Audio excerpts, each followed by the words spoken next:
Ang Scopus ng kadakilaan. At ang kapulitan. Palakpakan po natin ang ating Diyos na siya mga Scopus. Magsiupo po ang bawat isa.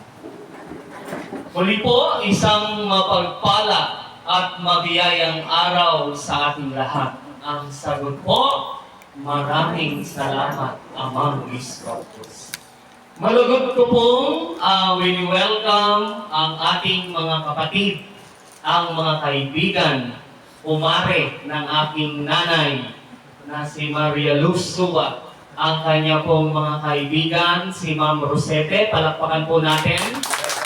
Ayan po. Si Ma'am Evangelista, palakpakan po natin. Ayan po si Ma'am Evangelista at si Ma'am Hernando. Ayan. Sila pong tatlo ay mga kaibigan po ng aking ina dito sa Quiapo National. Kuya po, Nuevo Ecija. Naging paaralan na po namin, paumanhin ng Kuya po. At nagagalak po kami na kasama po ng mga kapatid natin mula sa Malolos Sanctuary. Ayan po sila. Ayan, kasi sila po ang mga kapatid sa Malolos. Mga kapatid po sa Mabalacat City, ayun naman po sila. At syempre, yung mga kapatid mula din sa Mother Sanctuary, ayun po, sa Cavite City. At syempre, yung nag-iisang Balagtas, Bulacan Sanctuary, ayun po. Ayan, welcome po kayo mga ma'am, Ma'am Hernando, Ma'am Rosete, Ma'am Evangelista, sa aming pong kongregasyon o sekta. Father Scopus New Catholic Temple, sa wikang Filipino, Ebanghelyo sa Ministeryo ng Diyos, Espiritu Santo, Santa Iglesia Católica Incorporated. Ngayon niyo lang po narinig, yes or yes? Yes. Salamat po. Pinaunlakan niyo po ang aking ina na kayo ay dumalo sa aming ika-32 anibersaryo. Dito po sa lugar ng Nueva Ecija, sa bayan ng Quiapo. Sa katotohanan, ang Father Scopus New Catholic Temple po ay laganap hindi lamang dito sa ating bayan, kundi po maging sa iba't ibang lugar sa Pilipinas. Yan po ay sa gabay at pamamatnubay ng Diyos na ating pong sinasamba sa huling panahon. Kilala niyo po si Jesus, yes or yes? Yes! Ayun po ang imahen o larawan ng Diyos na si Jesus na nagkatawang tao. Jesucristo kung tawagin ng tao sa loob at labas ng iglesia. Kaya kapag binanggit natin ang Jesus, alam ng bawat isa kung sino si Jesucristo.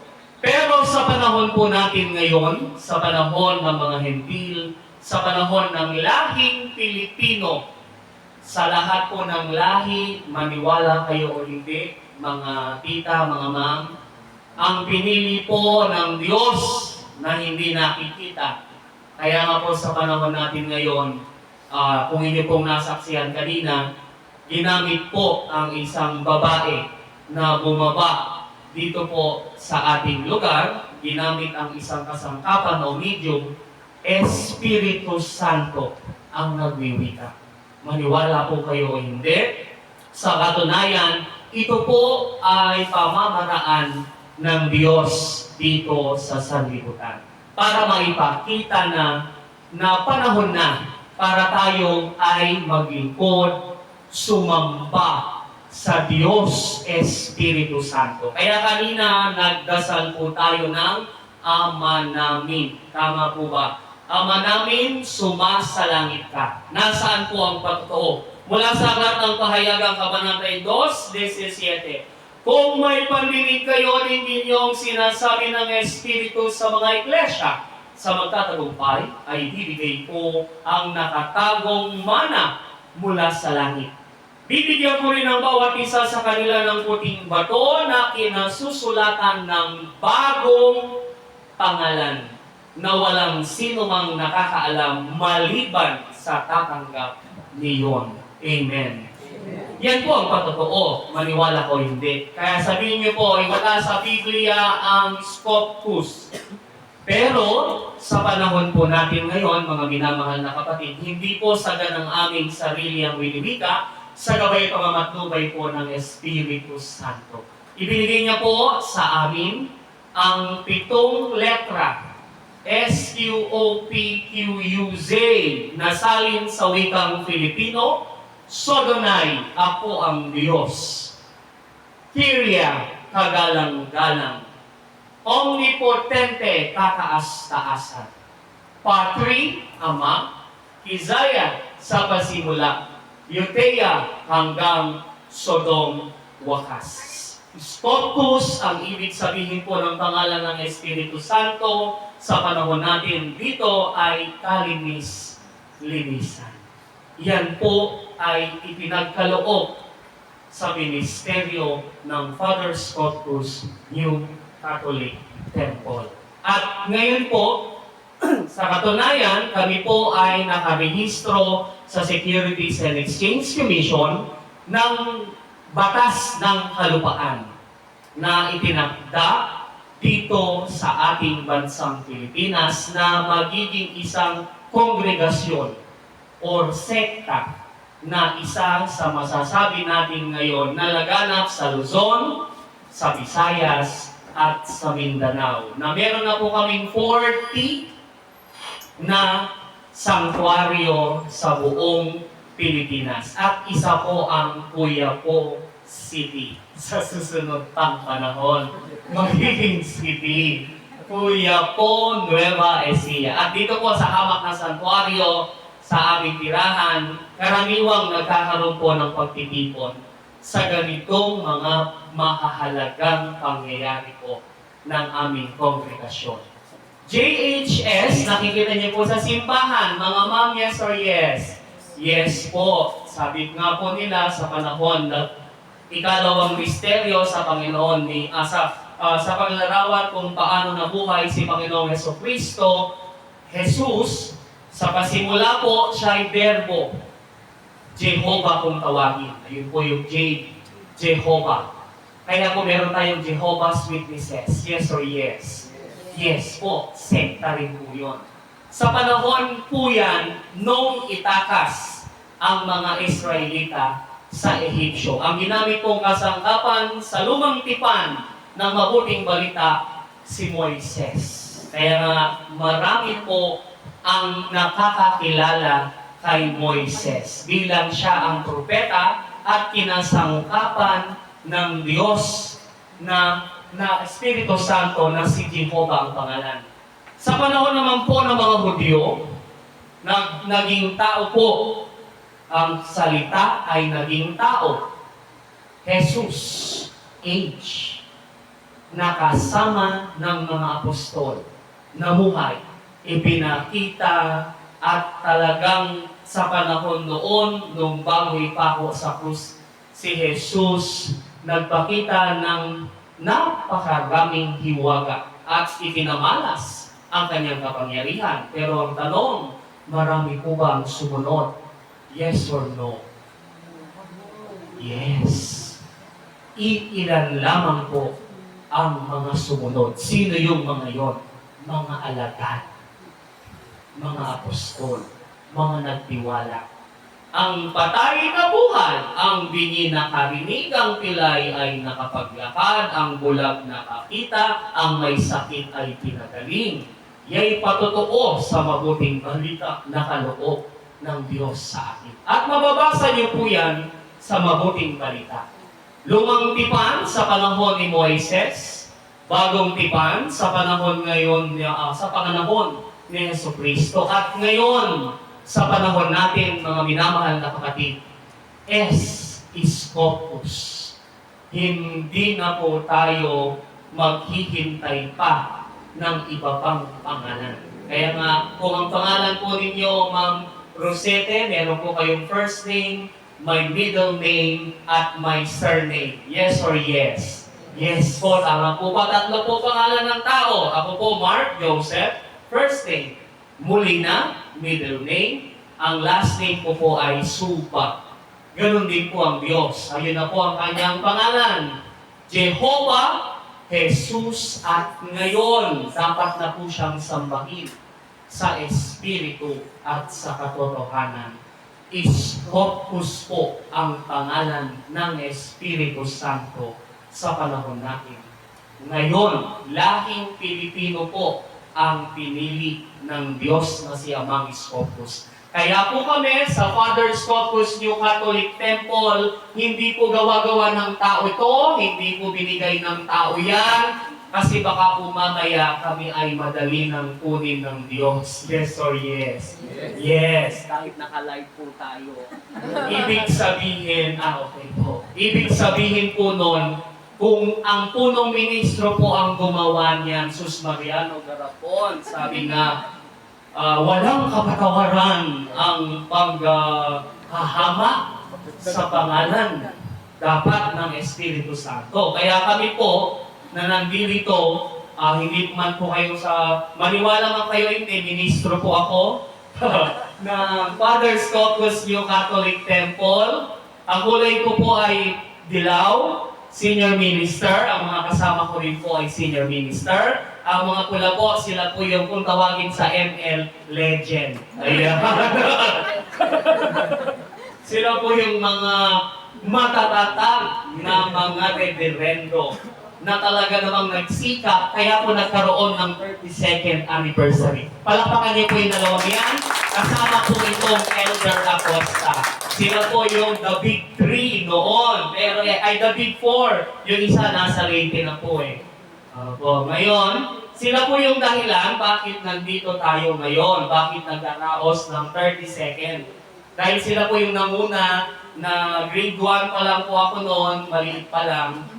Talaga namang kasama po nila ako sa paglilingkod kayo ng Scopus. At ngayon naging professional na po tayo, hindi po nakaligtaan ng ating ministro kung paano ipagkaloob natin kung ano yung marapat na dapat ginagawa ng bawat isa. Dahil yan mula sa Diyos. Dahil para sa Diyos naman po ang ating ginagawa. Yes or yes? Yes. Wala po kaming sahod dito mga ma'am and sir. Mga ma'am, sa congregation po ng Father Scopus New Catholic Temple, hirap, sakit, pagtitiis. Kaya kung mapapansin po ninyo, sa bawat santuario, puro tahanan. Tahanan po ni Minister Suba, tahanan ni Elder Acosta, sa tabi ng tahanan ni Lolo sa Mabalacat, at yun ay isa sa matatag na santuario sa Norte, tahanan ni Administrator, thank you po, Administrator Comal, si Ninang Comal sa Malolos, sa tabi rin po ng kanyang tahanan. Wala po kaming masasabi na meron pala paumanhin. Ang Mother Sanctuary po ay isa sa may pagmamalaki ng Father Scopus New Catholic Temple. Sa tahanan po nila Ninang Carol, Sister Carol, ayan po. Ang asawa po ng punong ministro, Reverend Minister Heriberto Caning Taping. Sila po ay nakatira sa Dasmariñas City na nagpatayo po siya ng napakalaking simbahan. Ipakita ko po yung picture mamaya. Ngayon, meron po ulit na naitayong Mother Sanctuary sa tabi ulit po ng kanilang tahanan. Pag pupunta rin po kayo ng South, sa Quezon, may malaki rin po tayo doon. Hamak po yun sa paningin ng ilan, pero dito po sa aming kongregasyon, Espiritu po ng Diyos na si Amang Scopus ay lagi po namin kapiling. Amen. Amen. Kaya nga kung ating isipin mga minamahal na kapatid, panahon na para tayo ngayon ay kumilos. Dahil ang Diyos na si Amang Scopus ay hukom na po siyang dumating. Hahatol sa mga nangabubuhay at nangamatay na tao. Panahon na po para tayo ay gumawa ng naayon sa kung ano ang dapat. Kung babasahin po ninyo ang Lumang Tipan o ang Biblia, kasaysayan po yun ng mga pangyayari. Kaya yung ginawa po ng ating ministro, baka sabihin po natin, ito ay kapareho ng Roman Catholic. Hindi po nakasulat sa Lumang Tipan ang sabi ni Jehovah o Yahweh sa panahon ng Lumang Tipan.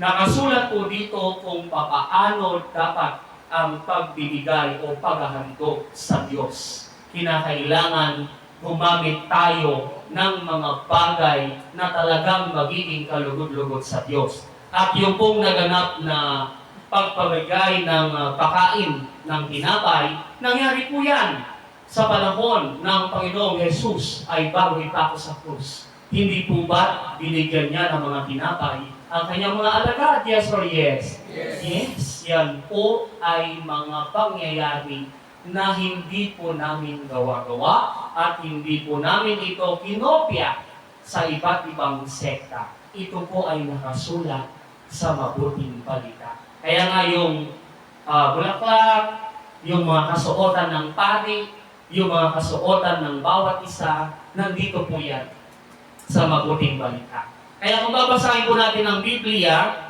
aabutin po kayo ng 365 days times 10. O, di ang tagal. Di po ba? Oh yes, 10 taon. Ganun po ang abogado eh. Di po ba sabi, 10 taon dapat mo mamaster o basahin mo ang mabuting balita. Kaya pag sinabi, iglesia ka ba ng Diyos? Tanong natin, hindi po. Kasi ang alam natin, sa katuruan, sa panahon ngayon, sa karunungan ng lupa, sila lang ang iglesia. Pero dito po sa Father's Corpus New Catholic Temple, itinuturo po ng Espiritu Santo na tayong lahat ay iglesia. Pag sinabi po natin iglesia, sa wikang Filipino, mananampalataya. Kayo po ay mananampalataya ni Jesus, yes or yes? Yes, kaya tanggapin po ninyo sa inyong puso, sa inyong isipan, sa iyong pamumuhay, kayo po iglesia.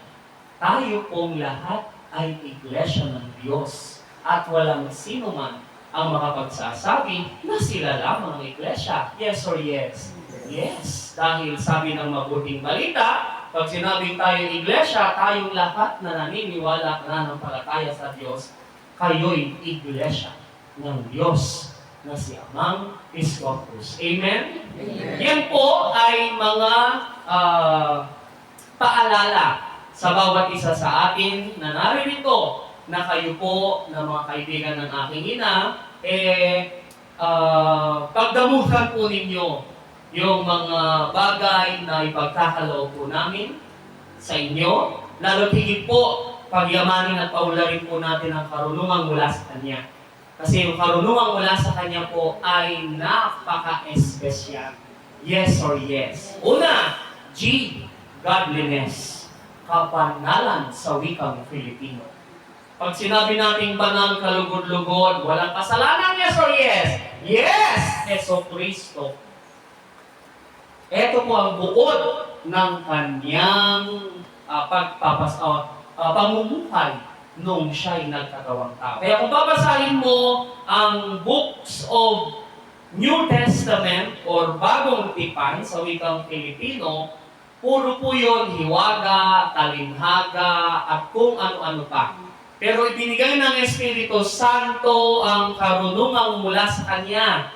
Ibinigay sa kanang kamay, Reverend Ediberto kanang tabing. Yun po yung paliwanag ng iisa sa bawat ministro na ipahayag sa mananampalataya sa Iglesia ni Amang Iskopus. Ito po ang buod ng bagong tipan.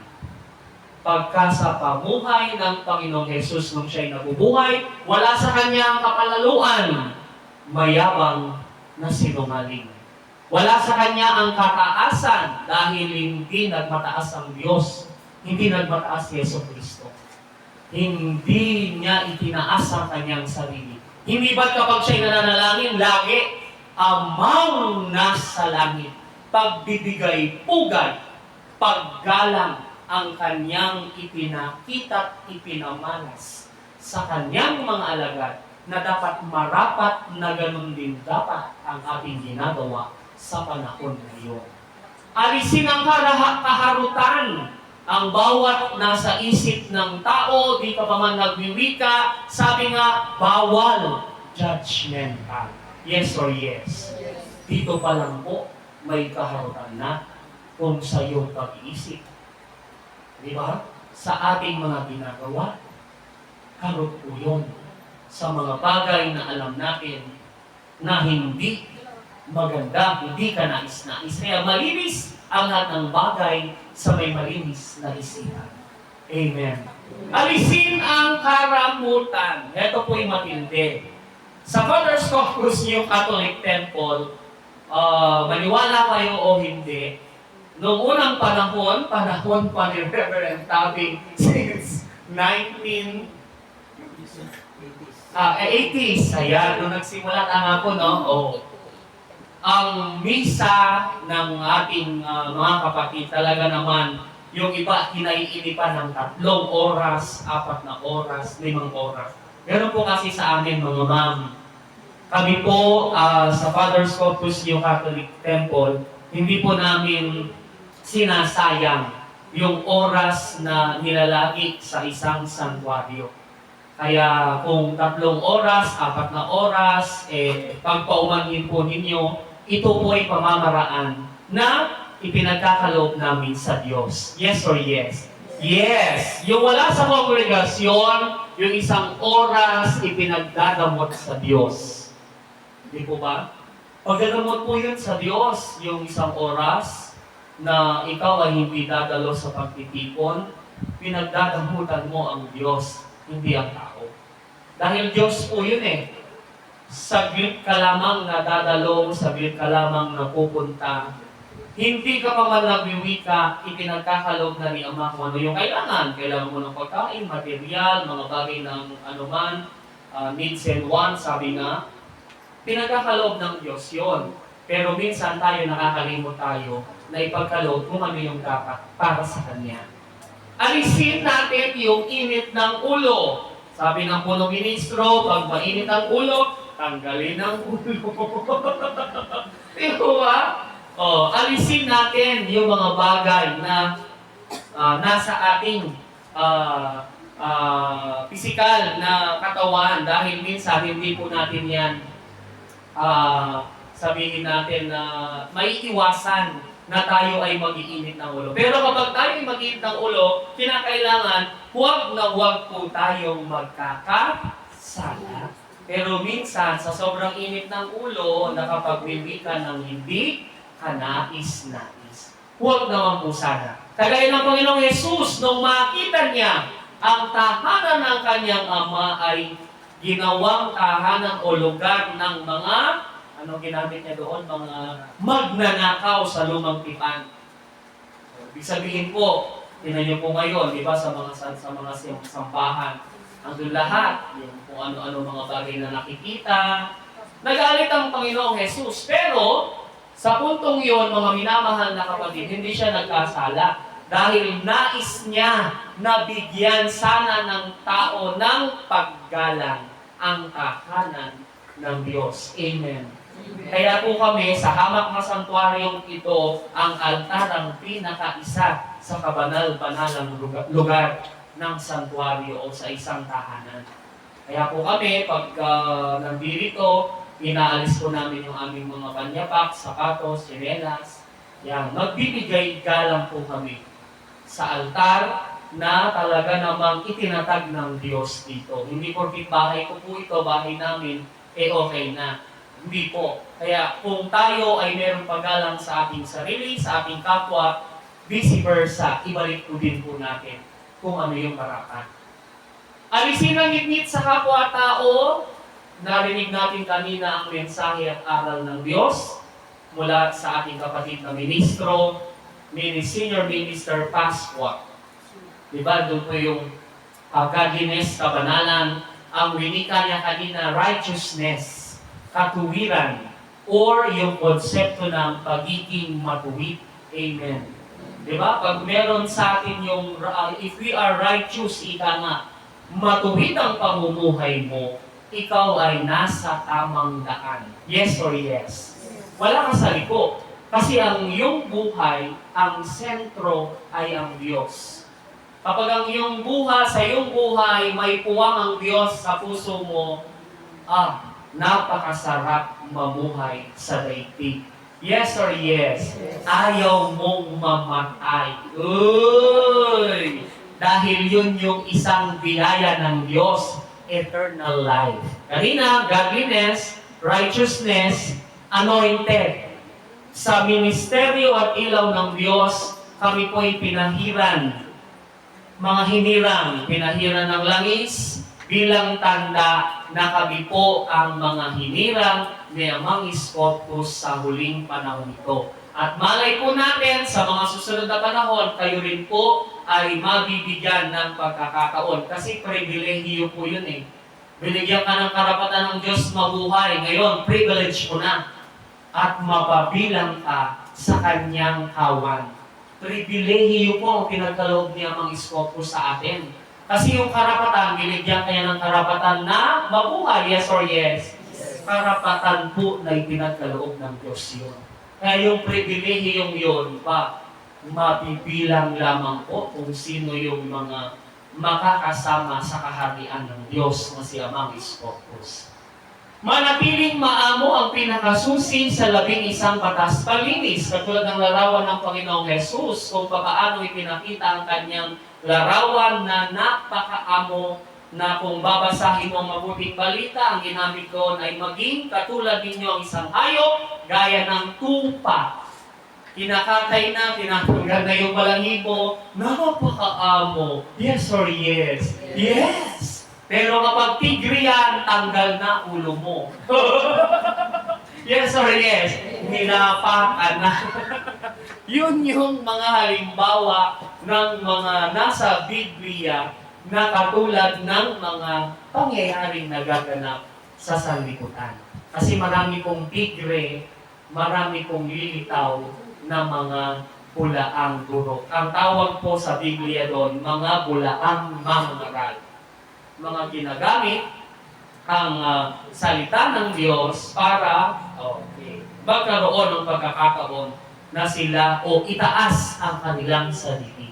Pero dito mga minamahal na kapatid, itinuturo hatol sa kapwa-tao.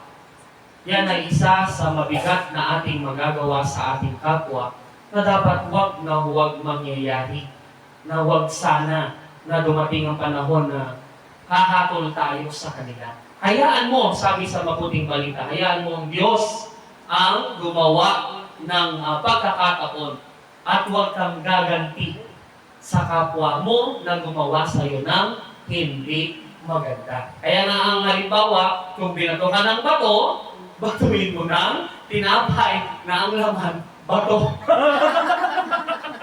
Biro lang.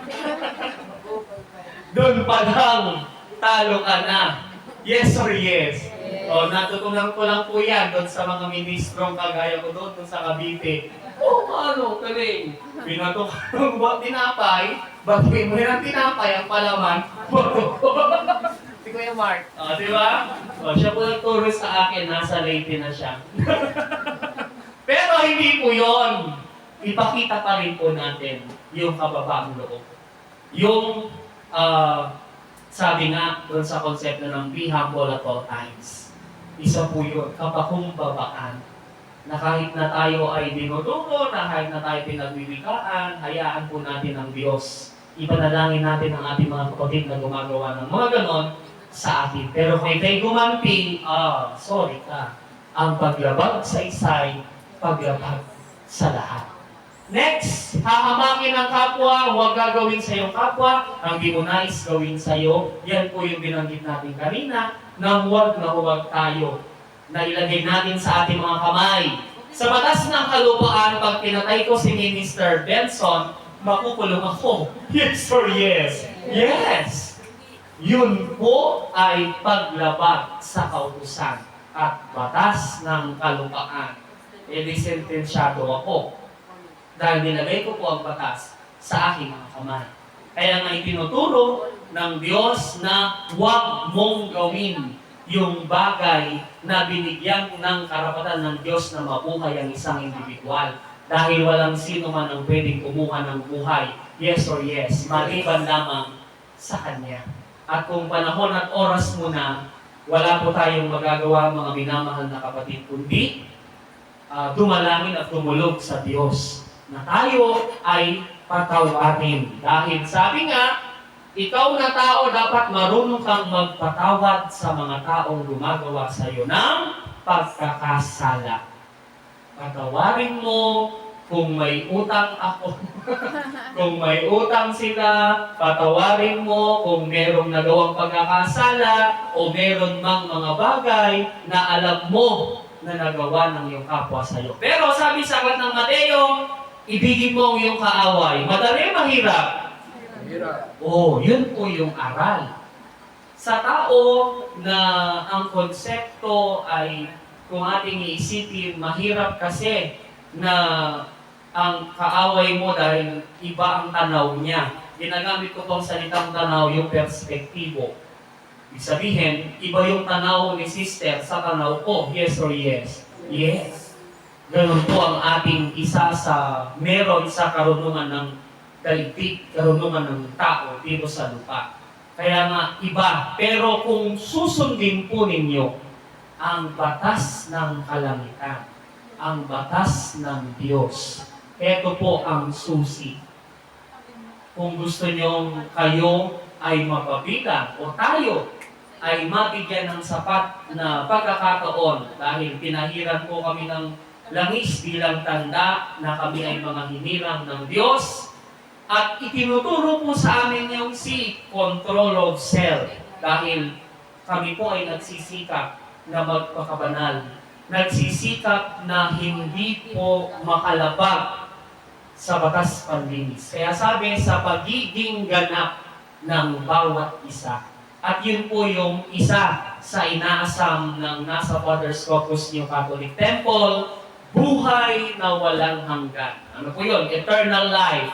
Yes or yes? Yes. Okay. Totoo po yun. Godliness, yung righteousness, anointed, yung control of self, at saka yung eternal life. Kung binasa mo yan, grace, yan po ay biyayang kaloob ng Diyos sa bawat isa.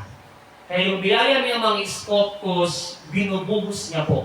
Kaya kanina, ang ating pong kapatid na si Sister Rowena Pascua, mula po sa Cavite, Dasmariñas City, ay isang medium kasangkapan na ginamit ng Amang Scopus. Ginamit ang kanyang katawan at doon po narinig nyo, nagwika siya, hindi sa ganang kanyang sarili, bagkus Espiritu Santo, na gumagamit po ng ating mga kasangkapan, babae man o lalaki, bata o matanda, nakasulat po yan sa mabuting balita. At yan po ang nangyayari at nagaganap sa Father's Corpus New Catholic Temple. Gutom na po kayo! Mukhang napahaba tayo Ganun talaga po pag hawak mo ang mikropono dahil walang makapipigil po sa atin. Yes or yes? Yes! Pero pag dumating si BBM, syempre naman, bigyan kami ng 10,000. Yes or yes? Di mo ba? Sana makita ng Pangulo at totoo nga yun, dapat meron na talagang makakausap ang Pangulo para naman makita niya na marami ding sekta ang talagang nangangailangan na tulong, di ba, mula po sa national government. Pero kami po dito, ulitin ko, libre po ang lahat ng serbisyo. Anong sabi ng Panginoong Yesus? Magbigay ka ayon sa iyong kalooban. Yung bukal po sa inyong kalooban. Yun po ang aral at puro ng Panginoong Yesus. Kaya yun po ang aming mga ginagawa. Ito po sana mga ito, reverendo na yan. Dapat pag reverendo ka na, isa ka ng mayroong bari-bariya po. Diba kapag mataas ka na po, di po ba mga ma'am? Alam niyo po yan. Pero sa amin po, talagang sariling sikap. Talagang kailangan mo maghanap buhay, kailangan mo kumayod kasi marami po kaming, ang pinaka-focus po ng Father's Corpus, may iisang puso para sa misyon. Yes or yes? Yes. At ang misyong iyon, ipalaganap ang bagong pangalan. Yan po ay isa sa maibabahagi namin sa inyo dito sa aming kongregasyon na talaga naman pong ang Diyos ang aming kapiling. At itinuturo po ng Espiritu Santo yun. Dahil kami po ay nag-aral ng pagka-saserdote o ministro. Kung inyong iisipin, yan po mga yan ay talaga namang nagsikap, nag-aral para magkaroon ng sapat na kaalaman at karunungan mula sa Diyos na ibabahagi po sa lahat ng mananampalataya. Ngayon din po kayo na mananampalataya, ito rin po ang mabuting balita. Kaya nga sabi kanina, lahat ay dapat mag-aral. Yes or yes?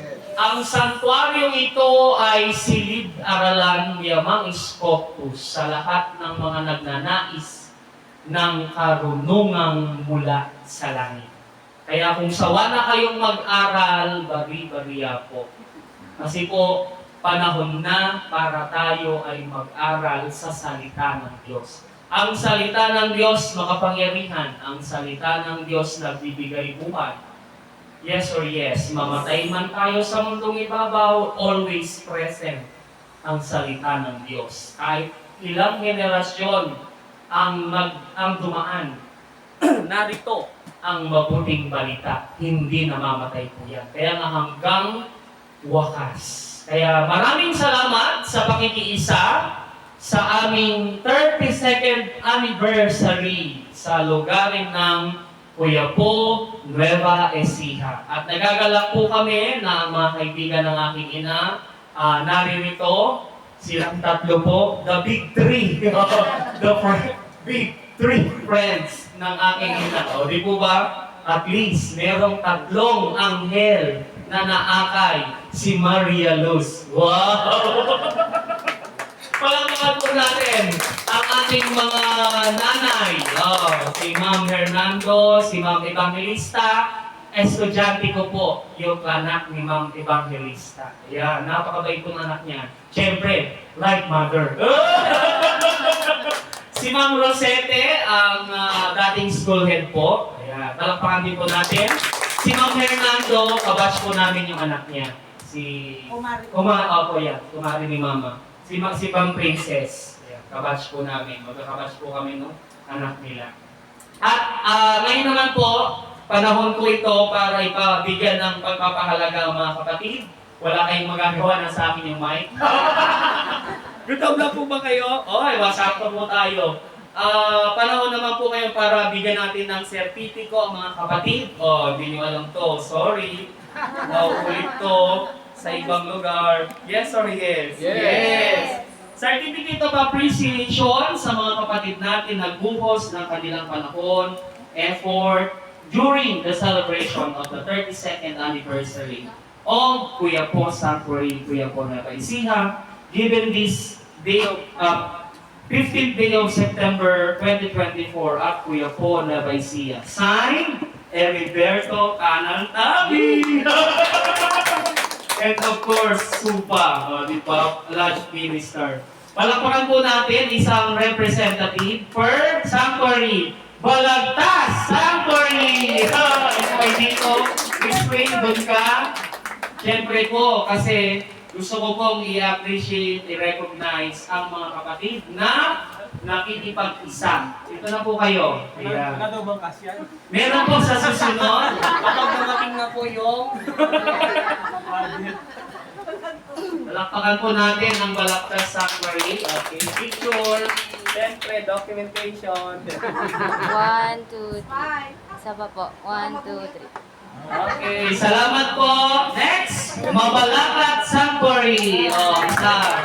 Halika na, Tita Emeline.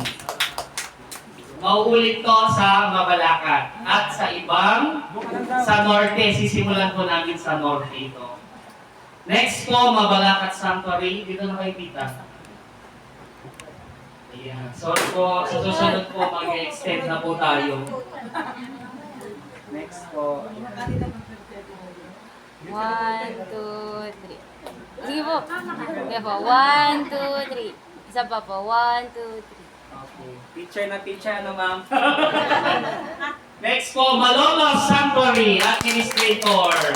Inang, siyempre, kayo ay isa sa mga kasangga ng Quiapo. Malolos, Mabalacat, Balagtas. At syempre, ang Mother Sanctuary. Bibigas na lang daw. Gcash na lang po, pag dumating na po yung picture 7. 1, 2, 3. Isa pa po. 1, 2, 3. Okay, next po, Mother Sanctuary. Ang administrator, si Ninang, si Sister Carol Tabing. Asawa po ng ating punong ministro. Ayan. O, di ba nagulat po kayo? Ito po ang gagawin namin sa Norte. I-appreciate po namin lahat. 1, 2, 3. Isa pa po. 1, 2, 3. Okay, salamat po. Palakpakan po natin ang ating mga kapatid. Kukunin ko po ulit yan kasi yan ay dapat yung pirma po talaga ng punong ministro kasi nakakasuhan ako. E-certificate lang po ang nangyari. Ayun o, e-certificate lang po siya. Ibibigay ko sa inyo next meeting. Next po, yung ating mga magigiting. O, kala nyo sila lang. Trainee Minister Briones. Palakpakan natin. O, di ba? Next. Picture. Isa pa. 1, 2, 3. Isa pa po. 1. Syempre naman. Next po, ang mahusay na Senior Minister Pasqua. Ito po. 1, 2, 3. Isa pa po. 1. Thank you po. At syempre, yung dalawa pong legend, mamaya sila, Arnold Benson Ramilo, Senior Minister. 1, 2, 3. Isa pa po. Thank you, batay na ka. Thank you po. Next po, Reverend Minister Obito K. Relosa Jr., Provincial Minister of Bulacan. Ayan. Thank you po, Ninong. 1, 2, 3. Agad Isa na pa po. agad eh. Next po, Reverend Minister Joselito P. Molina. Ito po, ayan. 1, 2, 3. Isa pa po. 1, 2, 3. Okay. Okay, salamat po. Kukolektahin ulit ni Benson yan. Ay sa akin. Ganun po ang teacher, di ba ma'am? Oh, inuulit tapos bibigay na po Yung talagang pirma, gusto ko po, yung talagang pirma ng ating puno, minis. Pirma niya po to, pero e-certificate. Kasi Yun. meron pong ano eh. Pag binalik sa amin, may cash na. Opo. Yeah! naka-envelope na po yun. Ayun. Opo. Salamat po, sila po ang ating mga kapatid na nagbubuhos po ng panahon, oras, sakripisyo sa tuwing meron pong mahalagang pagtitipon po ang isang santuario. At nangyayari po yun every anniversary ng santuary. Sa Father's Corpus New Catholic Temple po, meron po kaming mahalagang araw, October 1st, ang tunay na pagkasilang ni Jesus. Noong panahon na ang ating katuruan ay December 25, pero sa Father's Corpus New Catholic Temple, October 1st, 0008 BC or 8 before Christ. At yan po ay pinaghahandaan po namin ng mga kapatid dito po sa Father's Corpus New Catholic Temple. Kagaya din po ng February 1st, dahil ang February 1st, 1966, yun po yung panahon na kung saan bumaba ang Espiritu Santo at unang ginamit na kasangkapan sa lahing Pilipino, si late Elder Lourdes Pedro Ortiz.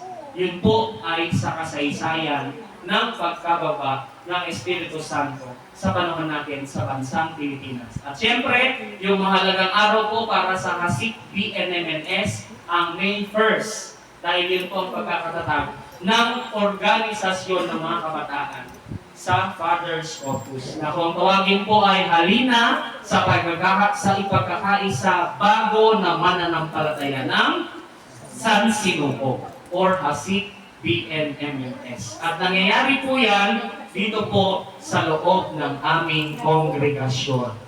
Gutom na po kayo? Yes! Po? Oo po. Opo, tapos na po. Parang gusto ko pang magbasadyo. Hindi na po. Sinusulit. Hindi po. Ang aming pong kagalakan ay talaga naman pong lubos ang pasasalamat. Palakpakan po ninyong bawat isa.